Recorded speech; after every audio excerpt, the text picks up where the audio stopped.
राज्य महिला कमिशन अध्यक्षा शोभना महंती आज जलेश्वर गस्तर आसीथिबा बेले जलेश्वर बीजेपी पक्षरु तांको बड़बजार पूर्त डाकबंगला संबोधन प्रदान करा जायछि। मध्याह्न समय श्रीमती महंती पूर्त डाकबंगला पहुंचीथिबा बेले बुद्धिजीवी तथा दलीय कार्यकर्तांक सह महिला कमिशन को भूमिका नारी अधिकार उपरे मत रखिथिले। परे बीजेपी पक्षरु संबोधित करा जायथिला।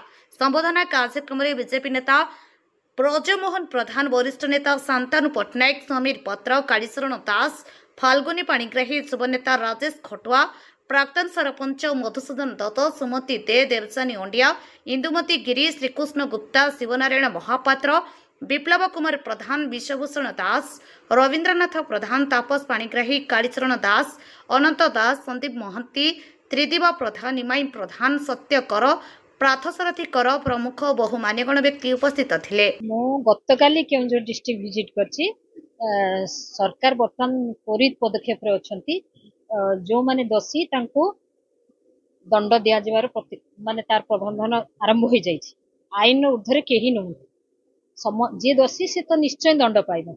ए कथा को सरकार त्वरित पदक्षेप नउचंती।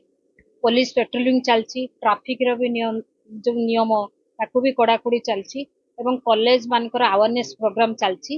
तापरे ता सहित जो मोर विजिट थिला वन स्टॉप सेंटर गुडा को बुलिबी एवं सुधार गृह देखिबी। तापरे हमर डाक्तरखाना रे जो हमर प्रसूति महिला मान केमती ठीक भाव रे सेवा पाई पाचन कि नै, थाना रे जो हमर महिला अंतेवासी अछन तांको सहित भी साक्षात्कार अछि। महिला डेस्क जो समाज रे आज क्राइम के बढ़ी जाउछि, जदि महिला डेस्क सुडा ठीक भाव रे चालिबो, महिलार अभियोगटा शुणाणी हम ताहले आउ एते क्राइम बढ़िबनी।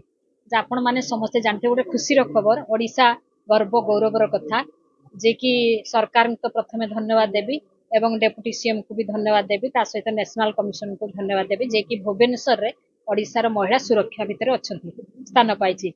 आज आपण माने आ माध्यम रे जानि परिबे जे कि आउ किछि दिन माने आसुची समय जे कि बालेश्वर कौन कटक कौन एमती प्रत्येक जगार महिला माने सुरक्षा भितर चलिबे। एटा मु जेहेतु कमिशन हिसाब रे बहुत अल्प दिन हला मोर ए कमिशन रो दायित्व रे मु जेतिकी मोर विजन जेतिकी लक्ष्य जे कि मु महिला मानक सुरक्षा देबारे, महिला मानकर सेवा रे, महिला मानक पई समर्पित एटा संकल्पबद्ध। तांकर प्रत्येकटी क्षेत्र रे मु ठिया हेबी, किंतु तांको गोटे समाज को वार्ता देबी से माने तांकर जो तांकर ताकत तांकर परिचय तांको जेमते नष्ट न करंतु एवं सब बेले से तांकर जो स्वयं सिद्धा स्वयं संपूर्ण शक्ति स्वरूपिणी तांको भीतर जो ऊर्जावान शक्ति अछि ताको पदा को आनिबा पई हबो। जो ट्रेंड चलीछि से ट्रेंड रे निजको जीवन को नष्ट न करिकि हमें संघर्ष करिबा, आंदोलन करिबा।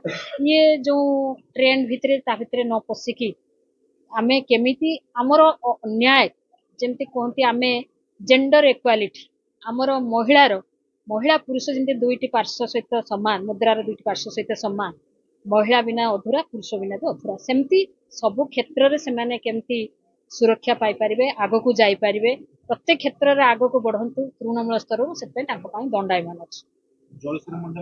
जलेश्वर मनोज कुमार भयंकर रिपोर्ट, अपराह्न लाइव।